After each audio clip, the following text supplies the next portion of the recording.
जय भीम दोस्तों आज इस वीडियो में बात करेंगे रियलिटी ऑफ कृष्णा की। कृष्णा कौन थे। और इससे पहले आपको बता देना चाहता हूं कि इससे पहले 2 वीडियो रियलिटी ऑफ राम के बारे में है। अगर आपने उस वीडियो को अभी तक नहीं देखा है तो प्लीज़ डिस्क्रिप्शन में लिंक है, प्लीज़ जाकर देख लीजिए और इसके बाद इस वीडियो को देखिए। चलिए बात करते हैं कृष्णा की वास्तविकता क्या थी, इन्हें राधा के साथ कैसा संबंध था और इनको कंस इनका मामा कैसे लगता था और कौरव और पांडव के बीच में इनका क्या संबंध था और इनमें विवाद क्यों था। इन सभी विषयों पर विस्तार से जानेंगे इस वीडियो में और वीडियो को स्टार्ट करते हैं। कृष्ण महाभारत के हीरो हैं, लेकिन वास्तव में इनका संबंध कौरव और पांडवों से है।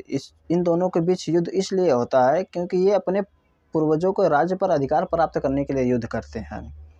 कृष्ण की मित्रता थी पांडवों से और कौरव जो था उसका अपना राज्य था और पांडवों का अपना राज्य था। कृष्ण कंस के शत्रु थे, कंस का भी अपना राज्य था, लेकिन यह ऐसा नहीं है कि इन सभी का राज्य एक साथ विद्यमान हो, क्योंकि ये दोनों आपस में युद्ध कर रहे थे अपने पूर्वजों के राज्य पर अधिकार करने के लिए। तो इससे साफ पता चलता है कि राज्य किसी का एक ही का हो सकता है। फिर क्या था, और फिर कृष्ण को और बड़ी भूमिका देने के लिए व्यास ने पांडव और कृष्ण की कहानी को जोड़ दिया। जोड़ने का काम व्यास करते हैं ताकि कृष्णा को और लोग गौरवान्वित समझें, लेकिन ऐसा नहीं है। इस व्यास ने इस महाकाव्य में कृष्ण को तो हीरो बना दिया, लेकिन बाद में इनकी संक्षिप्त जीवनी में जब हम आगे चर्चा करेंगे तो देखेंगे कृष्ण की जीवनी क्या है और इनकी वास्तविकता क्या है। कृष्ण का जन्म भाद्रपद की कृष्ण पक्ष की अष्टमी को मध्यरात्रि में हुआ था। इनके पिता यदुवंश के वसुदेव थे और इनकी माता देवक की पुत्री देवकी थी और इनका भाई था जिसका नाम था उग्रसेन। उग्रसेन की पत्नी का सौभराज द्रुमिल नामक दानव से अवैध संबंध था, जिसका नाजायज पुत्र कंस था। कंस ने उग्रसेन को बंदी बनाकर राज्य पर अधिकार कर लिया। जब उसने राज्य पर अधिकार किया तो नारद ने एक भविष्यवाणी की कि वह देवकी की 8वीं संतान जो होगी वह कंस का वध करेगी। देवकी कंस का वध करेगी तो कंस ने देवकी और उसके पति को बंदी बना लिया। बंदी बनाने के बाद उसके 6 संतानों को पैदा होते ही खत्म कर दिया और जब 7वीं संतान पैदा हुई, जब गर्भ में थी, तो उसे चमत्कारी ढंग से वसुदेव की दूसरी पत्नी रोहिणी के गर्भ में पहुंचा दिए गए, जो बाद में बलराम कहलाया। जब 8वीं संतान हुई तो जब कृष्ण पैदा हुए तो 12 बजे रात को कृष्ण पैदा हुए। बिल्कुल जब सभी लोग सो चुके थे तो कृष्ण पैदा हुए, तो वसुदेव ने कृष्ण को ब्रज में लेकर गए नंद और यशोदा के पास। जब वो लेकर जा रहे थे तो यमुना का पानी बहुत ज़्यादा भरा था। फिर अचानक यमुना सूख जाती है और नागराज ने अपना फन फैलाकर कृष्ण की रक्षा करते हैं। जब वह ब्रज में लेकर गए नंद और यशोदा के पास उसे रखते हैं और उसकी पुत्री योगिंद्रा को, योगमाया जिसे कहते हैं, योगिंद्रा को उठाकर लेकर आए और कंस के सामने यह बोले कि यह हमारी 8वीं संतान है। जब कंस ने उसका वध करने की सोची तो वह बालिका आकाश में उड़ जाती है और बोलती है कि हे कंस, तेरा वध करने के लिए ब्रज में नंद और यशोदा के यहाँ कृष्ण पल रहे हैं। फिर इसके बाद क्या था, उन्होंने कई कोशिशें की कि कंस का वध किया जाए, लेकिन सारी कोशिशें नाकाम रही। इसके बाद कंस कृष्ण को मारने का अनेक प्रयास करने लगे। इनमें से पहला प्रयास था कि उसने एक स्त्री को जो उस कंस के यहाँ काम करती थी उसको एक गिद्धनी के रूप में भेजा, लेकिन वह गिद्धनी के रूप में ना जाकर वह एक सुंदर नारी के रूप में गई और उसने अपनी विषयुक्त स्तन को कृष्ण के मुंह में डालकर उसे दूध पिलाना चाहा। कृष्ण ने उसके स्तन को इतना तेजी से काटा कि वह उसकी वहीं पे मृत्यु हो गई। इसके बाद दूसरी घटना आती है कि उसने एक गाड़ी के रूप में एक दानव को भेजा, दानव को गाड़ी के रूप में भेजा जिस पर बहुत सारे बर्तन लदे हुए थे और उसमें दूध दही भी लदा हुआ था। फिर कृष्ण का क्या था, कृष्ण उस गाड़ी को लात मारकर तोड़ देते हैं। जब कृष्ण को उसकी माँ यशोदा कृष्ण को उस गाड़ी के नीचे लिटाकर स्नान करने जाती है, जब वह वापस आती है तो इस गाड़ी को देखकर वह भयभीत हो जाती है और लोगों ने बताया कि इस गाड़ी को कृष्ण ने लात मारकर तोड़ी है। फिर वह देखकर बहुत ही डर जाती है और वह पूजा पाठ कराती है। फिर कंस यही नहीं रुकता। इन दोनों कोशिशों के नाकाम होने के बाद भी कंस आगे बढ़ा और उसने एक दानव को भेजा जिसका नाम था तृणावर्त। तृणावर्त ने क्या किया कि वह एक पक्षी के रूप में आया और कृष्ण को उठाकर आकाश में ले गया। आकाश में जब लेकर गया, कृष्ण ने उसकी गर्दन को ऐसे दबोचा हुआ कि तुरंत धराशायी हो गया और वह ज़मीन पर गिर पड़ा। इस प्रकार कृष्ण ने उसके तमाम कोशिशों को नाकाम कर दिया। कृष्ण का अगला चमत्कार था कि वह दो अर्जुन के वृक्षों को उखाड़ देते हैं। जब वह घुटनों के बल चलने लगे तो वह रोज़ रोज़ नई बदमाशियाँ करने लगे। इन सभी बदमाशियों के कारण उनकी माता यशोदा ने उन्हें एक ओखली से बांध दिया और ओखली से बांधने के बाद वह काम करने में व्यस्त हो गई। जब वो काम करने में बिजी हो गई तो फिर कृष्ण ने उस ओखली को घसीटना चालू कर दिया। जब वह ओखली को घसीटते लेकर गए तो वृक्ष अर्जुन के वृक्षों में वो ओखली जाकर फंस गई। फिर उसने घसीटना चालू रखा और जब फंसी तो उसने वृक्षों को उखाड़ दिया। वृक्षों को जब उखाड़ दिया तो फिर क्या था, जब वृक्ष उखड़ गए उसके बाद उसमें से 2 यक्ष निकले और उसने कृष्ण को आशीर्वाद दिया कि आपने हमें शाप मुक्त किया। जो वो दोनों शाप मुक्त, शाप के लिए शापग्रस्त होकर वृक्ष बन गए थे। फिर क्या था, जब वृक्ष उखड़े और इतनी तेज़ी से आवाज़ हुई कि उनकी माता यशोदा जो अंदर काम कर रही थी वह डर गई कि क्या हो गया। जो कृष्ण को कुछ नहीं हुआ था, वह दोनों वृक्षों के बीच बिल्कुल सुरक्षित थे। यह उनका अगला चमत्कार था। इन सभी को देखते हुए उनके पिता वसुदेव ने नंद छोड़ने का विचार कर लिया और वह जब छोड़ने ही वाले थे तो भेड़ियों ने आतंक मचा दिया, पूरी तरह डर का माहौल फैला दिया। फिर उन्होंने उसके बाद फिर कुछ समय बाद उन्होंने अगले वृंदावन में चले गए। नए स्थान पर आने के बाद कृष्ण ने अनेक असुरों का संहार किया। इसमें सबसे खास था काली, ये जो सर्पों का राजा था, जो यमुना के किनारे अपने परिवार के सहित साथ रहता था और उसने यमुना के पानी को दूषित कर रखा था। एक दिन कृष्ण ने उसके फन पर चढ़ गए और उसे इतनी तेज से पटके कि उसने खून की उल्टी करने लगा। इस प्रकार जब वो खून की उल्टी करने लगा तो नाग परिवारों ने कृष्ण के हाथ पैर जोड़े और उनसे विनती की कि उसे जिंदा छोड़ दें। कृष्ण उसे मार ही डालते, लेकिन उन्होंने उसे छोड़ दिया और बोला कि तुम इस स्थान को छोड़कर कहीं और चले जाओ। काली विजय के बाद वस्त्र हरण की घटना आती है, जो इतनी अश्लील है कि जिसका वर्णन करना बहुत ही कठिन है, लेकिन हम इसे बहुत ही बारीकी से वर्णन करेंगे। जब पुराने रीति रिवाज के अनुसार कुछ गोपियाँ नदी के किनारे अपना वस्त्र निकालकर स्नान कर रही थी, तो कृष्ण वहाँ पर गए और उनके कपड़े लेकर वह एक पेड़ पर, नदी के किनारे पेड़ था, उस पर चढ़ गए और उन्होंने अपने जब कपड़े मांगी तो कृष्ण ने कपड़े देने से तब तक इनकार कर दिया जब तक वह स्वयं नग्न रूप में वृक्ष के पास न आ गई। जब वह वृक्ष के पास आई तो कृष्ण प्रसन्न हुए और उनके वस्त्र लौटा दिए। यह घटना कृष्ण के उपासकों और प्रशंसकों पे बहुत बड़ा प्रश्न उठाती है कि कृष्ण ऐसे थे। कृष्ण की दूसरी महिमा गोवर्धन पर्वत उठाने से है।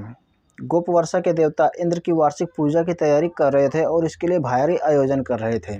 तो कृष्ण वहाँ पर आए और उन्होंने बोला कि हम चरवाहे हैं, कृषक नहीं हैं, हमें गोवर्धन पर्वत और जंगल की पूजा करना चाहिए, इंद्र की नहीं जो वर्षा कराते हैं। फिर क्या था, लोगों ने इंद्र की पूजा के बजाय नाच गाकर गोवर्धन पर्वत की पूजा की और इससे इंद्र को गुस्सा आना था। इंद्र जब गुस्सा हुए तो उन्होंने रात दिन वर्षा की। वर्षा करने के बाद जब कृष्ण ने देखा कि यह वर्षा थम नहीं रही है तो उसने गोवर्धन पर्वत को उठाकर तंबू की तरह तान दिया पूरे गांव में। इस प्रकार उन्होंने पूरे गांव वालों को और पशुओं की रक्षा की। फिर क्या था, कृष्ण इससे लोगों में और महान बन गए। वृंदावन में भी कृष्ण की अनेक गोपिकाओं के साथ अवैध संबंध थे। इन संबंधों में बहुत ही, इनमें से एक राधा का भी संबंध आता है। इसका वर्णन पुराण में किया गया है। राधा का विवाह रायण से हुआ था तथा कृष्ण का विवाह रुक्मिणी, जो राधा की पत्नी और विवाहिता थी। राधा का विवाह रायण से होने के बाद कृष्ण ने अपनी पत्नी रुक्मिणी को त्याग दिया और उन्होंने किसी दूसरे की पत्नी राधा को बहकाया और उसके साथ खुल्लम खुल्ला रहने लगे। कृष्ण बचपन से ही, बाल्यकाल से ही योद्धा और राजनीतिज्ञ थे। तब करीब उनकी वर्ष 12 वर्ष हो चुकी थी और उनका सबसे पहला काम था अपने मामा कंस की हत्या करना। इनके लिए हत्या करना कोई बड़ी बात नहीं थी। उन्होंने इस हत्या को कभी गंभीर रूप से सोचा ही नहीं। हालांकि कंस ने इन्हें कई बार उकसाया और क्रोध भी दिलाया, लेकिन इनके लिए वह ना के समान रहा, उनके लिए कुछ नहीं था। फिर कंस ने सोचा कि क्यों ना कृष्ण का वध किया जाए धनु यज्ञ में। जब वो धनुर्यज्ञ करने के लिए विचार बना रहा था तो लोगों ने बताया कि धनुर्यज्ञ में ही कृष्ण को मार दिया जाएगा। ठीक उसी प्रकार धनुर्यज्ञ का आयोजन किया जाता है और कृष्ण और उसके भाई बलराम और गोपों को भी साथ में बुलाया जाता है। जब वो सभी लोग आते हैं तो उसी प्रकार गोपों को साथ में कुछ और लोग भी थे, जैसे उनके जानवर भी थे, पशु जो पाल रखे थे वो लोग भी थे। तो सभी लोग वहाँ पे आते हैं। आने के बाद कृष्ण और बलराम एक चाल चलते हैं। चाल क्या चलते हैं कि कंस के पास जो धोबी था उससे उन्होंने कपड़ा मांगा। वो धोबी ने इन्हें कपड़ा देने से इनकार कर दिया तो इन्होंने उस धोबी को मार दिया।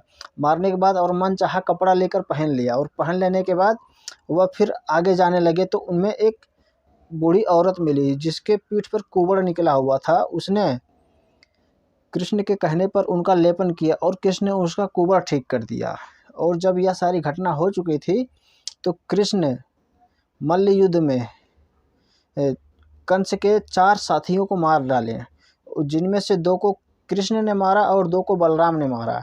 जब कंस ने देखा कि उनकी जो योजना कंस बना रखा था उस पे ही पानी फिर रहा है तो कंस ने उसके साथ में आए गोपों पर आक्रमण करने का आदेश दिया और जितने भी उसके पास पशु पक्षी थे सबको अपने पास से बंदी बनाने के लिए बोल दिया।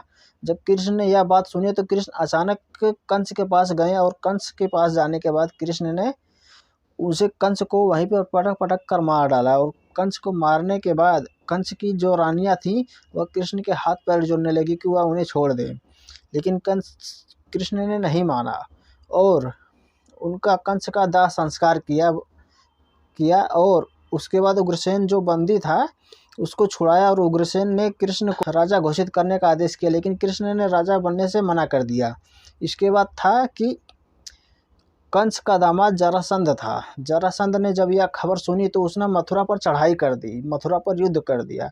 और जब उसने मथुरा पर युद्ध कर दिया तो कहा जाता है ऐसा कि उसने मथुरा पर 17 बार युद्ध किया। 17 बार युद्ध करने के बाद कृष्ण उसे बार बार मारकर भगा देते थे, लेकिन वह फिर भी नहीं मानता था।